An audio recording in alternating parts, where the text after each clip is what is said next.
Hi, I'm Ann Martin, and I'm the author of Everything for a Dog.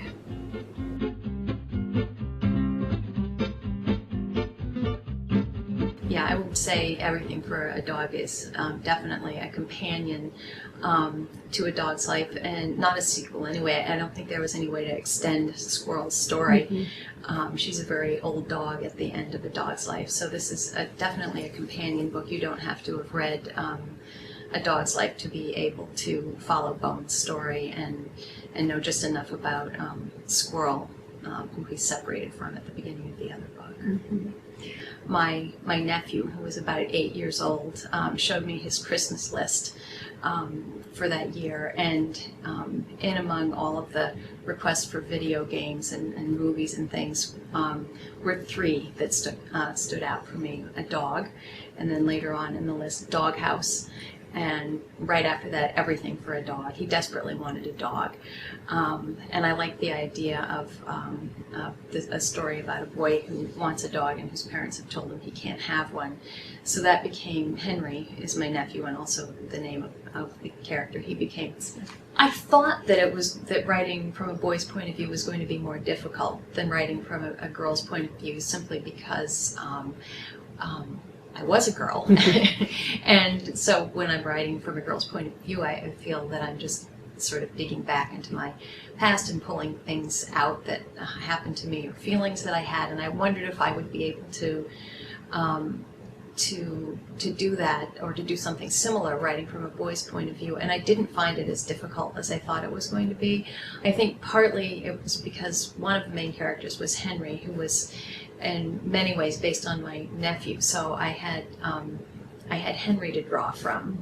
It wasn't quite as personal, but there was something there, and that was actually a lot of fun to take little bits and pieces of Henry's life and incorporate them into the story.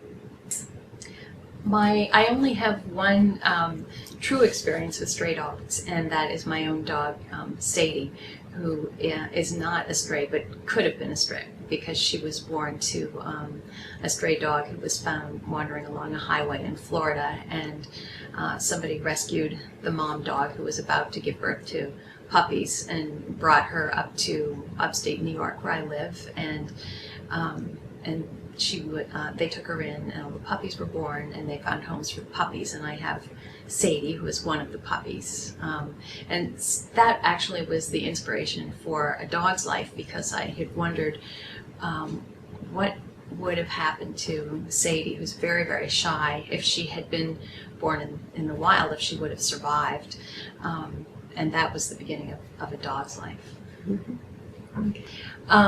The first thing that happens for me when I'm thinking about a book is literally getting an idea, and it might not be anything more than a sentence or two, but just very, very generally what the story is going to be about. And then what usually comes next are the characters. And after I feel that I know who the characters are, the story begins to unfold, and let's see, the outlining process takes a while. Usually I write just a few paragraphs about what the story is going to be.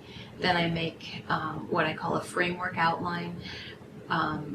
That's when I try to decide, again, just with a sentence or two, what's going to happen in each chapter.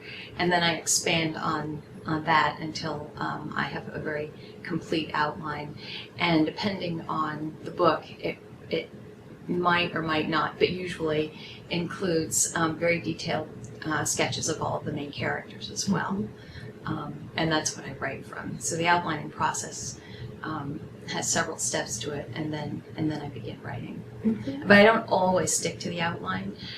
It's there as a map or a guideline, but if I feel that I need to veer away from it, then that's okay too, as long as I know where the story is going in general.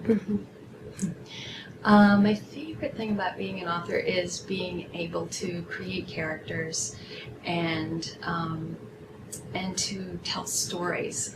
There's something very wonderful and freeing about the storytelling process. However you want to tell a story, you can still tell a story in pictures, in writing. There are lots of ways to do it. Making movies. However you want to tell a story, but for me it's very important, and that's my favorite part.